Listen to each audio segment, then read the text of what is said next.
अस्सलामुअलैकुम दोस्तों, आज मैं इस लेक्चर में आप सबको एस आर लैच के बारे में बताऊंगा। तो ये देखें, ये एस आर लैच की कॉम्बिनेशन डायग्राम है। ये 2 नैंड गेट्स लगे हुए हैं और यहाँ पे देखें ये एस के साथ कनेक्ट है, इसी तरह ये आर इनपुट के साथ कनेक्ट है और इस तरह ये इसकी ये कॉम्बिनेशन डायग्राम। अब यहाँ पर आप देखें टोटल 3 जो हैं वो इनपुट्स हैं जो कि सॉलिड हैं। सॉलिड इनपुट्स का मतलब यानी कि ठोस इनपुट्स जो हैं वो 3 हैं। क्यू कॉम्प्लीमेंट ज़ाहिर बात है उसके ऑपोजिट होगा जो क्यू का होगा। तो इस वजह से टोटल 3 यानी कि इनपुट्स हैं। 3 इनपुट्स का मतलब होता है 8 पॉसिबल आउटकम यानी 2⁻³ इज इक्वल 8। तो फिर यहाँ पे मैंने आर एस क्यू टी को एज आ इनपुट लिया और यहाँ पर 8 पॉसिबल आउटकम्स मैं यहाँ पे लिख दूंगा। तो यहाँ पर टोटल 8 पॉसिबल आउटकम्स लिख दी 0 से लेकर 7 तक। और यहाँ पर मैंने आपके आसानी के लिए नैंड गेट की ट्रुथ टेबल भी लिख दिया है। तो अब यहाँ पे देखें इस ट्रुथ टेबल के मुताबिक हमने काम करना है। R B 0, S B 0, Q T B 0। तो यहाँ पे पहले 0 0 0 लिख लेंगे।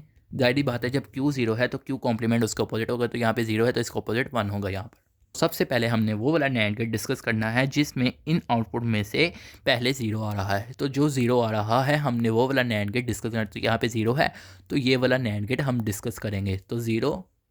तो अब ये देखें ये नैंड गेट में क्या इनपुट्स हैं 0 0। तो जब नैंड गेट में दोनों इनपुट 0 हो तो हमारे पास आउटपुट क्या आती है 1। तो जब दोनों इनपुट 0 थी तो हमारे पास आउटपुट क्या आई 1। तो पहले क्यू कॉम्प्लीमेंट में जो मर्जी पड़ा हुआ था, बाद में जो चीज़ आई है वो हम यहाँ पर क्यू टी प्लस 1 कॉम्प्लीमेंट है, क्योंकि क्यू कॉम्प्लीमेंट में है तो क्यों फिर हमने क्यू टी प्लस 1 कॉम्प्लीमेंट में यहाँ पर वो आउटपुट लेनी है। तो 1 आई है तो 1 लिखेंगे यहाँ पर। अब यहाँ पे देखेंगे यहाँ पे क्या आई है 1। तो अब ये 1 एज आ इनपुट इसके नैंड गेट को जाएगी तो 1 0 हो जाएगा। मीन्स के इस नैंड गेट को 1 और 0 इनपुट मिलेगी। तो जब 1 0 इनपुट नैंड गेट को मिलती है तो हमारे पास नैंड गेट हमें क्या देता है 1 देता है। तो 1 0 नैंड गेट को इनपुट दी तो हमारे पास आउटपुट जो आएगी वो 1 आएगी। तो पहले जो मर्जी पड़ा हुआ है बाद में जो आया है वो प्रेफर होगा। तो हमारे पास क्यू में क्या आया है 1 आया है। तो क्यू टी प्लस 1 में भी यहाँ पर आ जाएगा 1। इसी तरह नेक्स्ट केस डिस्कस करता हूँ मैं। तो अब यहाँ पर क्या है आर भी 0 है, एस भी 0 है और क्यू जो है यहाँ पे 1 है। तो क्यू कॉम्प्लीमेंट जारी बात है उसके ऑपोजिट होगा। तो सबसे पहले 0 वाला केस डिस्कस करेगा। तो 0 जहाँ पे 0 होगा आउटपुट में वो वाला होगा। तो यहाँ पे 0 आ जाएगा।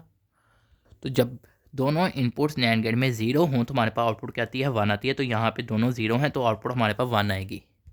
तो पहले जो मर्जी पड़ा हुआ था जो बाद में आया है वो लिखेंगे। तो क्यू में क्या आया है 1 आया है तो क्यू टी प्लस 1 में हम लिखेंगे 1। अब ये 1 इसके इनपुट के पास जाएगा जो बाद में है वो वाला। तो 1 0 हो जाएगा। मीन्स के इस नैंड गेट को 1 0 मिला है। तो नैंड गेट को जब 1 0 मिलता है तो हमारे पास आउटपुट आती है 1। तो मीन्स के भाई इसको 1 0 मिला है तो यहाँ पे भी आउटपुट 1 आएगी।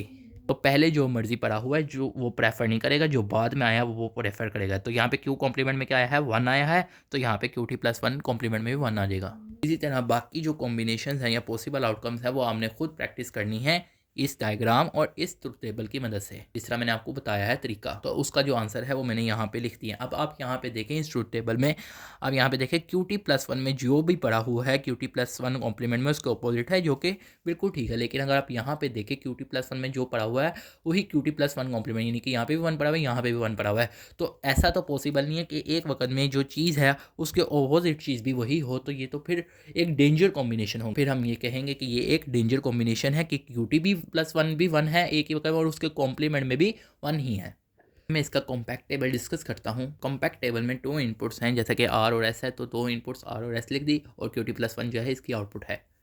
जैसा कि 2 वेरिएबल्स है तो टोटल 4 पॉसिबल आउटकम्स होंगे तो मैंने यहाँ पे लिख दिया। तो देखें जब आर और एस जो हैं दोनों 0 हैं, व्हेन आर और एस दोनों 0 हैं तो हमारे पास क्यू टी प्लस 1 में क्या आ रहा है। तो आर और एस दोनों 0 हैं तो क्यू टी प्लस 1 में हमारे पास क्या आ रहा है 1 आ रहा है। लेकिन साथ में ये भी देखें कि क्यू टी प्लस 1 कॉम्प्लीमेंट में क्या आ रहा है, वो तो उसके ओपोजिट आ रहा है। सॉरी उसके ओपोजिट है मगर ये आ रहा सेम है। तो फिर हम कहेंगे कि एक ही वक्त में ये पॉसिबल नहीं है कि ये सेम आए। तो और ये डेंजर कम्बिनेशन। फिर हम क्या कहेंगे कि जब आर और एस दोनों 0 होंगे तो हमारे पास जो रिजल्ट है वो सेटिस्फैक्ट्री नहीं है। तो फिर हम कहेंगे फिर हम इसको डोंट केयर कर देंगे। जब आर और एस दोनों 0 होंगे तो यहाँ पे डोंट केयर हो जाएगा ये। इसी तरह दूसरे में कहता है जब आर और एस जो है आर 0 हो और एस 1 हो। तो जब आर 0 हो एस 1 हो तो हमारे पास क्यू टी प्लस 1 में क्या आ रहा है 0 आ रहा है। क्यू टी में जो मर्जी पड़ा हुआ वो नहीं देख रहा, क्यू टी प्लस 1 में जो पड़ा हुआ है सिर्फ वही 0 आ रहा है। तो फिर हम यहाँ पे भी लिख देंगे 0। इसी तरह आगे देखें जब R1 है S0 है। तो जब R1 है S0 है तो देखें क्यू टी प्लस 1 में क्या आ रहा है क्यू टी प्लस 1 में 1 आ रहा है। चाहे क्यू टी में 0 हो चाहे क्यू टी में 1 हो। तो फिर हम यहाँ पे लिख देंगे 1। इसी तरह जब R और S दोनों 1 होंगे तो हमारे पास क्यू टी प्लस 1 में क्या आ रहा है। तो आप देखें क्यू टी प्लस 1 में वही चीज़ आ रही है जो क्यू टी में पड़ी है। तो फिर हम कहेंगे कि जब आर और एस दोनों वन होंगे तो क्यू टी प्लस वन में वही चीज़ आएगी जो क्यू टी में पड़ी है। तो इस तरह इसका यह कॉम्पैक्ट टेबल भी मैंने ड्रा कर दिया। अब इसके करैक्टरिस्टिक टेबल की भी बात कर लेते हैं, मीन्स के इसकी सिंप्लीफाइड एक्सप्रेशन की। यहाँ पे सबसे पहले के मैप बनाया है, और अगर आपको के मैप बनाना नहीं आता तो इसका डिस्क्रिप्शन में लिंक है। तो यहाँ पे देखें जीरो वाले सेल में क्या रखेंगे, जीरो वाले सेल में क्या है क्यू टी प्लस वन में, क्योंकि हम क्यू टी प्लस वन का निकालें तो वन है तो यहाँ पे वन आ जाएगा। इसी तरह वन वाले सेल में जो है क्या पड़ा हुआ है वन, तो वन एंड सो ऑन, यहाँ पर लिख दिया। उसके बाद यहाँ पे देखें सबसे बड़ा लूप कौन सा बन रहा है, तो सबसे बड़ा लूप एक ये बन रहा है और एक फिर ये एक फोल्डिंग लूप बनेगा, तो फिर हम इस तरह कर देंगे। तो अगर इस लूप को डिस्कस करूँ तो इसके ऊपर जो है क्या कॉमन आ रहा है, एस कॉम्प्लीमेंट कॉमन आ रहा है। तो यहाँ पर फिर एस कॉम्प्लीमेंट लिखेंगे प्लस फिर अगर इस लूप को डिस्कस करें तो ये किस में आ रहा है, आर में आ रहा है, आर वाली लाइन में, और इसके ऊपर देखें क्या कॉमन है, क्यू टी कॉम्प्लीमेंट, तो वो भी लिख देंगे। मीन्स के यूँ ये एस आर लैच की करेक्टरिस्टिक टेबल है। मैंने यहाँ पर इसकी करेक्टरिस्टिक टेबल भी लिख दिया। अगर आप गौर करें मैंने आपको एक आर एस लैच करवाया था और ये एस आर लैच है, तो इन दोनों में थोड़ा सा फर्क है। जो एस आर लैच है हम इसे आर एस लैच भी कह सकते हैं, मगर ये जो आर एस लैच है ये एक्टिव लो इनपुट वाला आर एस लैच है। जो हमने पहले डिस्कस किया था वो आर एस लैच भी कहते हैं उसे, और वो एक्टिव हाई इनपुट वाला था। इसे active low input R S latch ही क्यों कहते हैं, या फिर हम इसे एस आर लैच कहेंगे या फिर आर एस लैच कहेंगे, और फिर साथ में ये भी कहेंगे कि एक्टिव लो इनपुट वाला है।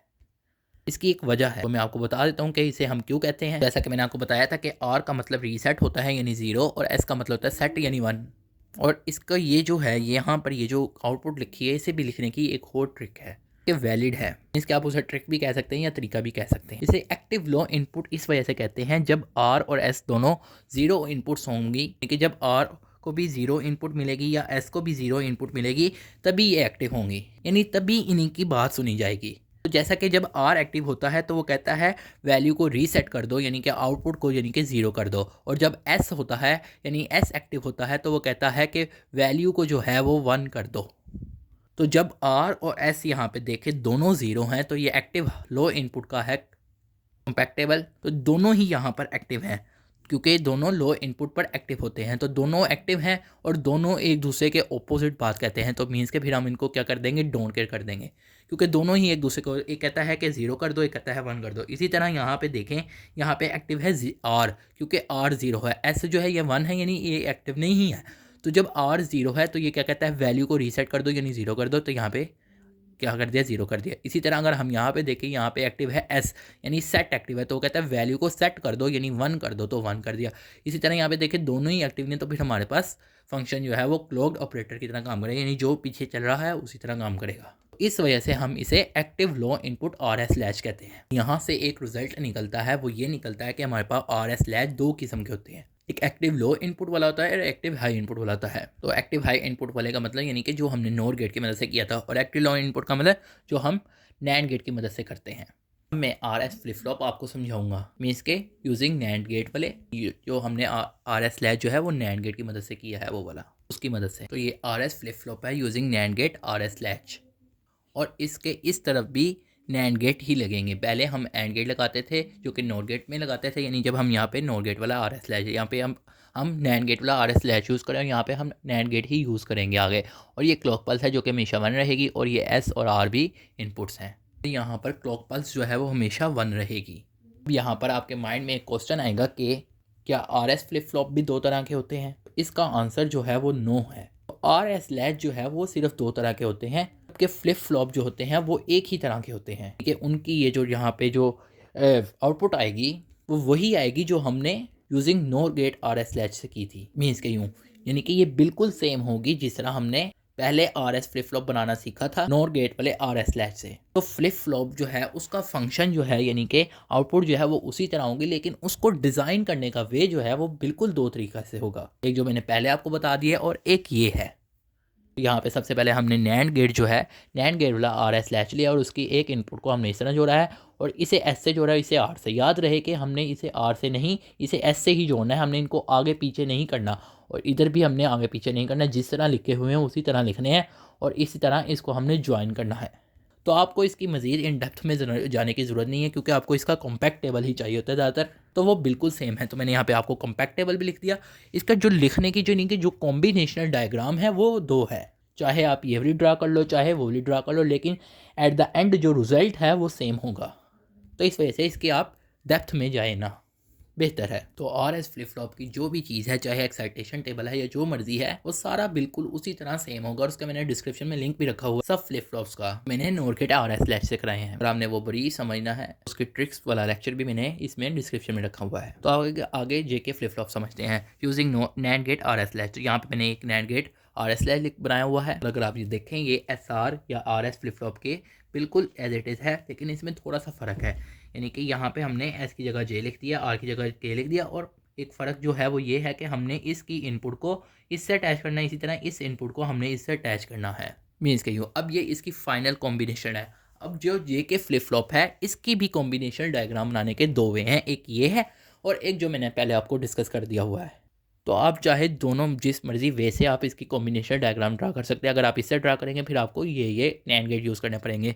और अब इसकी जो आउटपुट है ये वही आएगी जो आपने यूजिंग नोर गेट और एस लैश से पड़ी हुई है, तो वही बिल्कुल सेम होगी। चाहे आप खुद भी कर सकते हैं अगर इसकी प्रैक्टिस करनी है, लेकिन आपको डेप्थ में जाने की ज़रूरत ही नहीं है इतनी, क्योंकि मैं आपको बता ही रहा हूँ, क्योंकि इसका आंसर जो है वो वही आना है बिल्कुल। तो आप ये सारी प्रोसेसिंग करेंगे तो आपको पता चल जाएगा अगर आपने करना है। अदरवाइज आप इस तरह डायरेक्ट लिख सकते हैं उसकी वही वाली। यहाँ पर आपकी आसानी के लिए इसकी आउटपुट भी लिख दी है जो कि बिल्कुल सेम है इसके, जो कि जे के फ्लिप फ्लॉप हमने R S slash NAND gate वाला नोर गेट वाला पढ़ा था। कि बाकी चीज़ें भी बिल्कुल सेम है। मीन्स के इसका जो एक्साइटेशन टेबल है और उसके अलावा जो करेक्टरिस्टिक टेबल है वो सब सेम है। सिर्फ आर एस स्लैश जो है वो दो टाइप्स के हैं और इनकी कॉम्बिनेशन डायग्राम जो है वो दो टाइप्स के, लेकिन इनकी जो एक्साइटेशन टेबल है या कॉम्पैक्ट टेबल है वो बिल्कुल सेम है। अब मैं आपको T flip flop D flip flop बताऊंगा यूजिंग नैंड गेट लैच। तो अब यहाँ पे ये देखेंगे ये कॉम्बिनेशन डायग्राम है NAND gate R S latch वाली, और उसके बाद हमने फिर आगे इसको भी नैंड गेट से जोड़ा। और आप अगर देखें सारा तरीका जो है वो जे के फ्लिप फ्लॉप ला ही है। फ़र्क क्या है कि जो जे और के इनपुट्स थी हमने उनको कॉमन कर दिया है और उसकी जगह हमने लिख दिया है एक टी, और टी का मतलब है टूगल। टूगल का मतलब है यानी वैल्यू को चेंज कर देना। अगर वैल्यू जीरो है तो उसे वन कर देना, अगर वन है तो जीरो। अभी आपको यहाँ पे भी समझ आ जाएगी, वैसे भी मैंने आपको ये पहले समझाया लेकिन मैं आपको दोबारा समझा देता हूँ एक दफ़ा। तो ये जैसा कि यहाँ पे दो वेरिएबल्स है टी और क्यू टी, तो ये एज अ इनपुट है, तो टोटल यहाँ पे चार पॉसिबल आउटकम लिख दी। तो अब देखें यहाँ पे टी भी जीरो है और क्यू टी भी जीरो है। अब ये टी का मतलब है टूगल। अब इस वक्त देखें टूगल जीरो है यानी कि ये एक्टिव नहीं है। तो जब टूगल जीरो है तो क्यू टी प्लस वन में जो है जो क्यू टी में पड़ा है वो आ जाएगा। तो यहाँ पे भी टूगल जीरो है तो क्यू टी प्लस वन में क्या आएगा जो क्यू टी में पड़ा है। लेकिन अब यहाँ पे देखें टूगल जो है वो एक्टिव है, तो जब टूगल एक्टिव हो तो वो वैल्यू को टूगल कर देता है, यानी कि क्यू टी प्लस वन में वो चीज़ आएगी जो क्यू टी में है उसके ऑपोजिट। तो यहाँ पे क्या है, क्यू टी में जीरो तो यहाँ पे इसके ऑपोजिट वन। यहाँ पे भी टूगल एक्टिव है तो क्यू टी में जो पड़ा है उसके ऑपोजिट। या आप यूँ भी याद कर सकते हैं कि ये जिस तरह आप एक्सो आर गेट का ट्रुथ टेबल लिखते हैं उस तरह भी लिख सकते हैं, यानी कि जब दोनों इनपुट्स ऑपोजिट होंगी तभी हमारे पास आउटपुट वन आएगी। और इसमें भी आपको इसकी डिटेल में जाने की ज़रूरत नहीं है कि ये किस तरह हम इसको करेंगे, यानी कि इसको मज़ीद डेप्थ में जाने की ज़रूरत नहीं है। यहाँ पे जीरो लिखें, ये लिखें, ये लिखें, यानी कि ये ज़रूरत नहीं आपको लिखें। उसके बाद आगे डी फ्लिप फ्लॉप को बताता है। डी फ्लिप फ्लॉप का मतलब यानी टी का मतलब टूगल फ्लिप फ्लॉप है यानी टूगल, और डी फ्लिप फ्लॉप का मतलब यानी डाटा फ्लिप फ्लॉप है। तो यहाँ पे ये डी जो है ये एज आ इनपुट है, और अगर आप यहाँ पे देखें तो ये भी आर एस लैच ही लगा हुआ है, और फिर उसके आगे नैंड गेट लगा हुआ है, और यहाँ पे एक क्लॉक पल्स है और एक डी फ्लिप फ्लॉप है। और इसी डी के साथ यानी डाटा इनपुट के साथ हमने एक उसका इन्वर्टर लगाया यानी नॉट गेट लगाया, और उसको फिर इस नैंड गेट से जोड़ दिया है। अब इसके आंसर कैसे लिखेंगे, यहाँ पे देखें क्यू टी प्लस वन में जो है यहाँ पे जैसा कि डी और क्यू टी दो वेरिएबल हैं पॉसिबल यानी सॉलिड, तो यहाँ पे फिर चार पॉसिबल आउटकम्स आएंगी जो कि मैंने यहाँ पे लिखी हुई हैं। और यहाँ पे क्यू टी प्लस वन में वही आउटपुट आएगी जो डी में पड़ा है। क्यू टी में जो मर्जी पड़ा हो वो नहीं आएगा। यहाँ पे देखिए यहाँ पे क्या पड़ा हुआ है, क्यू डी में जीरो तो यहाँ पे भी जीरो, यहाँ पे क्या पड़ा है डी में जीरो तो यहाँ पे भी जीरो, इसी तरह यहाँ पे क्या पड़ा हुआ है डी में वन तो वन, यानी कि जो डाटा पड़ा हुआ है वही आगे आउटपुट में जाएगा। तो यहाँ पे क्यू टी में जो मर्जी हो वो नहीं देखा जाएगा, जो डी में पड़ा है वो ही आएगा। तो ये बिल्कुल वैसे ही है जैसे हमने NOT gate R S latch से किया था, तो सिर्फ कॉम्बिनेशनल डायग्राम बनाने का फ़र्क है, बाकी उनका कॉम्पैक्ट टेबल एक्साइटेशन टेबल हर चीज़ जो है वो सेम है। तो फ्लिप फ्लॉप जो होते हैं वो एक ही तरह का होता है, यानी कि उनकी डायग्राम जो है कॉम्बिनेशन डायग्राम वो टू वेज में तैयार होती हैं। तो उम्मीद है कि आपको लेक्चर समझ आएगा। आप सब दोस्तों का लेक्चर सुनेगा। शुक्रिया।